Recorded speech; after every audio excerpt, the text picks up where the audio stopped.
learn about how the world works, about how things are, and how they were, and how they can and cannot be. As I grew up, my experiences challenged many of the assumptions that I was asked to accept. Things taken as truth, only to found to be illusions. Like the Wizard of Oz telling you not to pay attention to the man behind the curtain. There seems to be a great illusion in the world today. The illusion that we're all separate. Separate from nature. Separate from each other. And that some things in the world are more important than others. And what is more important? The mosquito or the butterfly? Well, they all have their place to play in the world. And are we part of nature? Or are we separate from her and here to dominate, only to extract our own desires without care of our effects on the rest of the great mandala of life? The great mandala of life. So you see, what is true and real is so relative. We live in a world of assumptions based on trust. Trust of those telling the story. Like me here telling you this story. But don't trust me. Trust yourself. Look into your own story and your own experiences and ask yourself, what is true and what is right? Because we all really know what is true and right.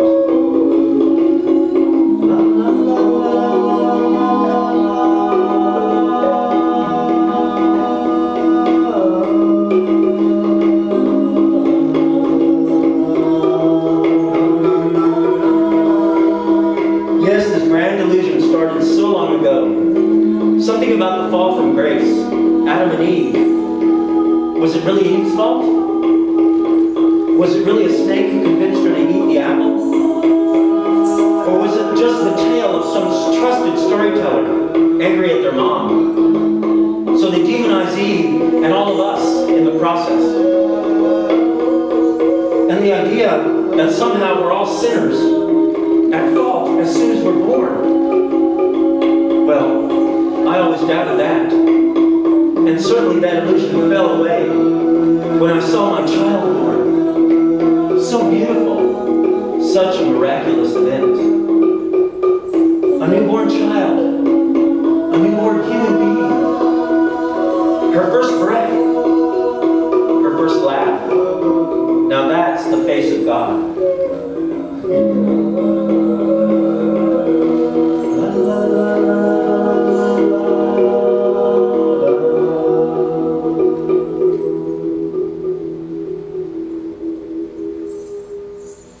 Yeah, you know, all throughout history there have been great misunderstandings.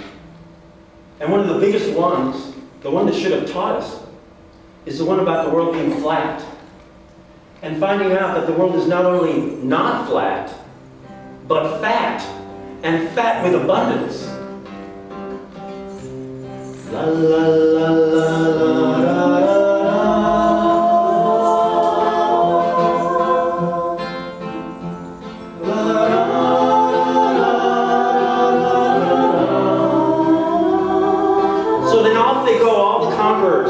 With their attitudes of dominion over the world, exploring and exploiting, looking for that unobtainium, thinking that God was on their side, with their mind is right attitude, killing and pillaging, because God said it was cool. Well, you know, like Columbus and his great search for unobtainium, and him thinking he was in India. I shall call them Indians. Sir, the natives. You mean the Indians, don't you? Yes, sir. The Indians. They're in the way of the unobtainium and we can't get to it. Oh, well, that's easy. Bring me my flag. We'll claim this land for our version of the truth. All you sinners, get away from that unobtainium and let us at it. We'll put the church right here with our redefinition of the truth, and we'll put the bank right here. Oh, no need for those shackles and those Chains? We'll invent credit. And that unobtainium? What is that unobtainium upon which the Indians live? Well, it's that angst we inherited from the Midas Right story and the Adam and Eve guilt trip. And that you need an interpreter between you and God to tell you what is good and right. Do as I say, not as I do. Well, whatever happened to the golden rule? And speaking of gold, one of the greatest misunderstandings is the one about the golden cities. To some, golden treasure means stuff, position, and power. To others, golden treasure are love, culture, beauty, art, science, family, water, forests, mountains, skies, and fresh air. Oh yes, our inheritance is not only money and stuff. It is the inheritance of a culture built of slaves and slavery and indentured servants and sharecroppers. An inheritance of ideas, assumptions, and attitudes.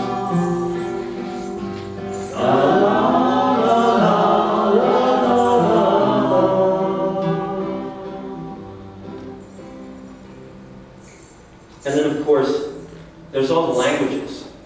You know, the Tower of Babel and all. The greatest misunderstanding we live with today is that someone is more important than someone else. Or that stuff is more important than people. Or that people are more important than nature. And worst of all is the assumption that what you say, what you think, and what you do have no impact on the world. Yes, even your thoughts have power. Nature creates violent storms to transform all our fear, all our hate, all our anger. Everything you do has power. Your thoughts, your words, your actions. Everything you do contributes to the great mandala.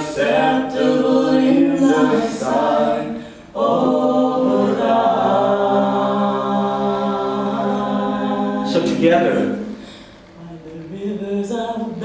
we share that great inheritance of thought, custom, and culture. We came from those first encounters, built of slaves and slavery, mixed in with genius and hard work. Those first encounters of expansion and growth, and of great abundance, made into a mighty power. A power and abundance built by all, enjoyed by some, denied to most. Yes, the great misunderstanding, that's our current illusion. This Wizard of Oz culture, like a wizard telling you, don't pay attention to the man behind the curtain. Don't worry about those bankers. Today we live in the evolution of that great inheritance, of understandings and misunderstandings, of love lost and found, of toil and genius, and of ignorance and greed, swallowing them up over and over and over again, of great imbalance in the midst of great abundance. And now that inheritance is in our hands, what will you do to pass on with your thoughts, your words, and your actions? What part of this great inheritance are you passing on? And what part are you letting fall away? What are you contributing to the great mandala? The great mandala of life. Awaken to the world. Awaken to yourself. Awaken.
gotta give love.